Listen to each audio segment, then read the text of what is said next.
structurelles que celles que nous venons de mettre en œuvre pour l'euro. On ne peut pas laisser la gestion des flux migratoires entre les seules mains des technocrates et des tribunaux. Les décisions d'entrée sur notre territoire doivent être l'expression d'une volonté politique décidée par la souveraineté nationale. Il faut un gouvernement politique de Schengen, comme il y a désormais un gouvernement économique de la zone euro. Il faut une discipline commune dans les contrôles aux frontières, comme il y a une discipline commune en matière de finances publiques dans la zone euro. Il faut pouvoir sanctionner, suspendre ou exclure de Schengen un État défaillant, comme on peut sanctionner un État de la zone euro qui ne remplirait pas ses obligations. Il faut des instruments de gestion des crises qui permettent d'assister les pays confrontés à des circonstances exceptionnelles et un front commun dans la lutte contre le trafic de malheureux immigrés clandestins. Comme pour l'économie, il faut une convergence renforcée en matière de droit d'asile et de droit des étrangers. Il y a urgence, car il n'est pas question que nous acceptions de subir les insuffisances de contrôle aux frontières extérieures de l'Europe.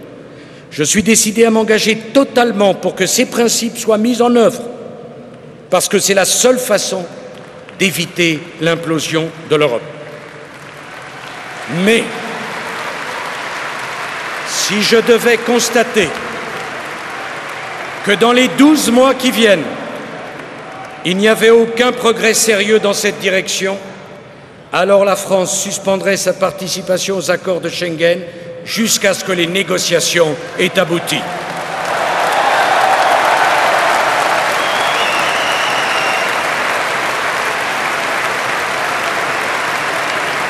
Mes chers amis, je crois à la logique des droits et des devoirs. Je crois aux valeurs de la solidarité, mais en complément de celles de la responsabilité. L'Europe ne peut être un ventre mou, un espace ouvert à tous les vents. L'Europe doit redevenir un idéal, une volonté et une protection. Et si les responsables politiques veulent être entendus, ils ne doivent plus se contenter de faire des discours, ils doivent prendre des engagements avec des dates et des décisions. Voilà comment on construira l'Europe de demain. Et en son temps, si le général de Gaulle n'avait pas fait ce qu'il a fait et dit ce qu'il a dit, l'Europe n'existerait plus aujourd'hui.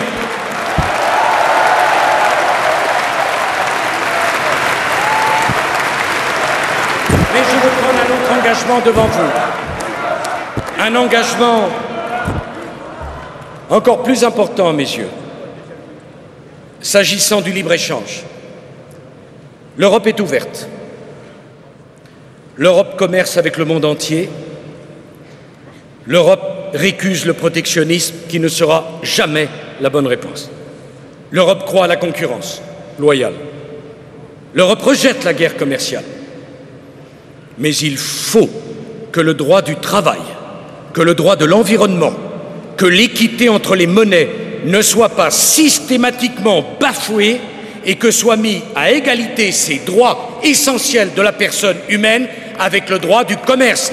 Il n'y a pas que le droit du commerce dans les rapports entre les grands pays du monde.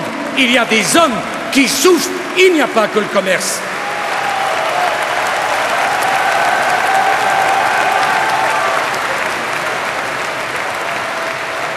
Alors une nouvelle fois, je vais vous proposer un choix politique majeur, car la technocratie ne peut plus être seule à décider. Les objectifs des négociations commerciales de l'Europe avec nos gros partenaires doivent être définis par les chefs d'État et de gouvernement. La Commission doit les appliquer et en rendre compte au Conseil des chefs d'État et de gouvernement. Le libre-échange, oui. La concurrence déloyale, non. Je veux vous dire une chose que vous ignorez peut-être. L'Europe a ouvert tous ses marchés publics. D'autres grands pays dans le monde n'en ont ouvert aucun.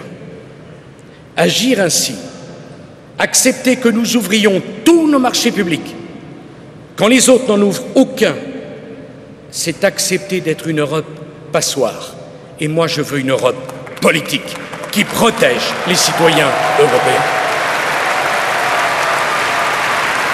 La réciprocité que nous exigeons, ce n'est pas le protectionnisme, c'est la volonté d'une concurrence loyale entre les grands marchés du monde. Savez-vous, mes chers amis, je veux le dire aux Français, depuis 1933, l'État américain est contraint par la loi à n'utiliser que des produits fabriqués en Amérique dans les marchés publics.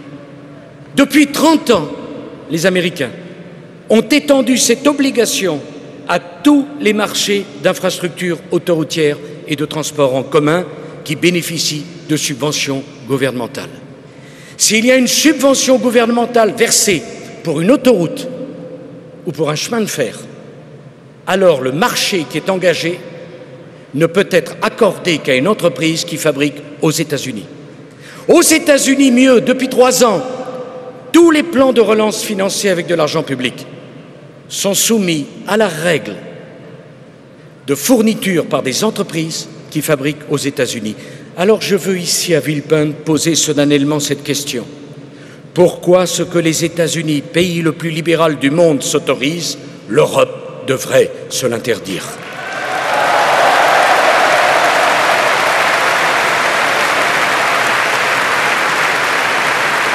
La France demandera que l'Europe se dote d'un Buy European Act sur le modèle du Buy American Act. Ainsi bénéficieront de l'argent public européen les entreprises qui auront choisi de produire, de fabriquer en Europe. Et peu importe leur nationalité, je vais m'engager totalement dans ce combat parce qu'il est juste. Si dans les 12 mois qui viennent, aucun progrès sérieux sur l'exigence de la réciprocité avec nos principaux partenaires n'était enregistré, alors la France appliquera unilatéralement cette règle jusqu'à ce que les négociations aboutissent.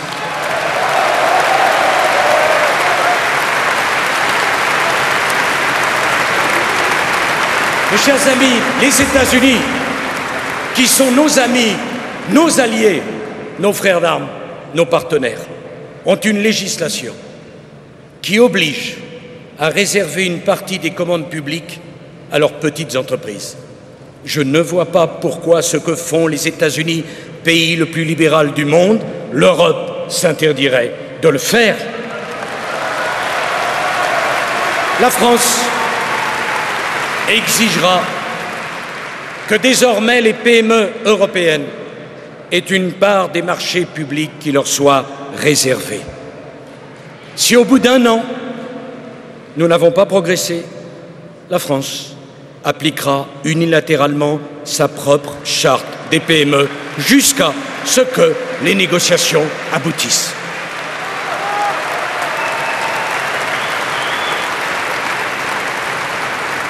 Je veux que vous me compreniez bien.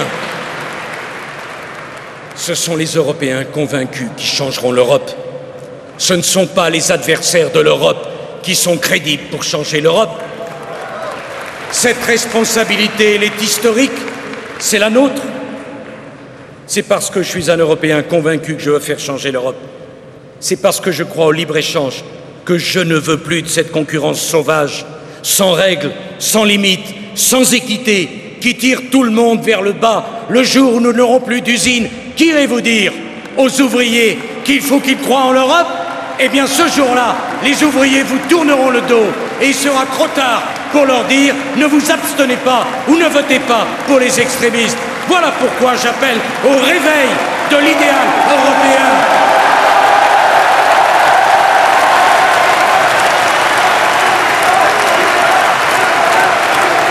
Et oui, si la France ne prend pas ses décisions, personne ne les prendra.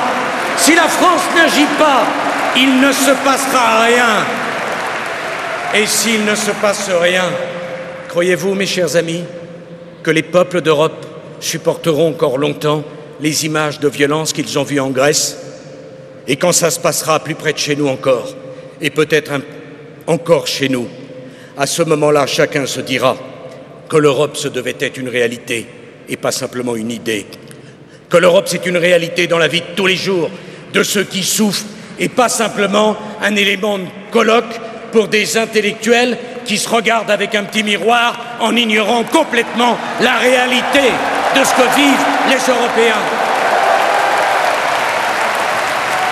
Oh, bien sûr, ce que j'ai dit devant vous, je vais être critiqué, je vais être attaqué, mais je m'en moque parce que j'ai dit la vérité, parce que c'est ma conviction, parce que c'est ce que chacun de vous pense au fond de soi, sans oser le dire. Il est temps de dire les choses telles qu'elles sont pour rendre la parole politique crédible dans notre pays. Oui, mes chers amis, laissez-les mentir, laissez-les se parler entre eux. Nous avons autre chose à faire. Cette autre chose, c'est le peuple de France.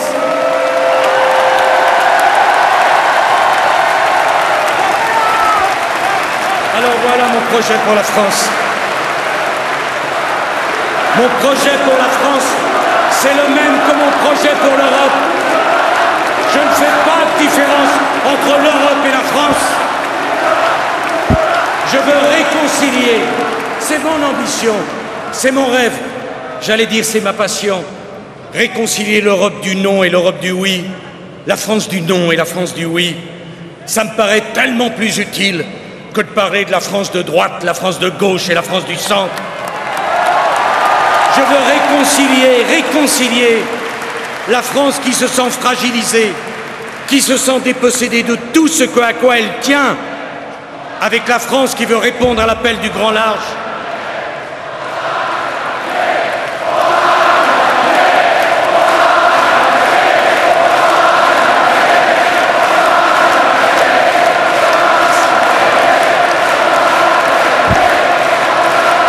Oui, mes chers amis, on va gagner parce que nous seuls avons compris que ces deux France ne sont pas antinomiques. Que la France a besoin de tous ses enfants, de tous ses talents, que la France a besoin de ses enfants qui ont peur, comme de ses enfants qui rêvent que du grand large, qu'ils font partie d'une même nation. Et c'est la première tâche du président de la République que de faire la synthèse et la cohérence de ces deux France. La synthèse et la cohérence, on peut la faire par un mot magique, qui est le mot travail. Parce que c'est le travail de tous qui fait la force d'un pays comme la France. Le travail, c'est le socle. Le travail, c'est le moyen. C'est le travail qui crée le travail. En partageant le travail, on le détruit. Les 35 heures ont sapé la valeur du travail dans le cœur et dans l'esprit des Français. Il ne faut pas laisser partir nos emplois industriels. Je le dis là encore en prenant mes responsabilités. Si pour sauver notre industrie, l'État doit investir comme je l'ai fait avec Alstom, alors l'État investira. Et je le dis aux ouvriers de Florange, de Gandrange, de Dunkerque et de Fos. Si un secteur comme la sidérurgie devait être menacé de disparaître pour des raisons conjoncturelles, alors je n'hésiterai pas à investir des moyens publics parce que la sidérurgie n'est pas un secteur du passé, qu'elle est un secteur de l'avenir et qu'il n'y a pas d'économie puissante sans une sidérurgie puissante. Au fond, je n'accepterai pas que l'on fasse disparaître la sidérurgie française comme on a laissé partir la chimie et Péchinet. Je défendrai avec la même force notre industrie nucléaire, capitale pour notre indépendance, pour notre compétitivité.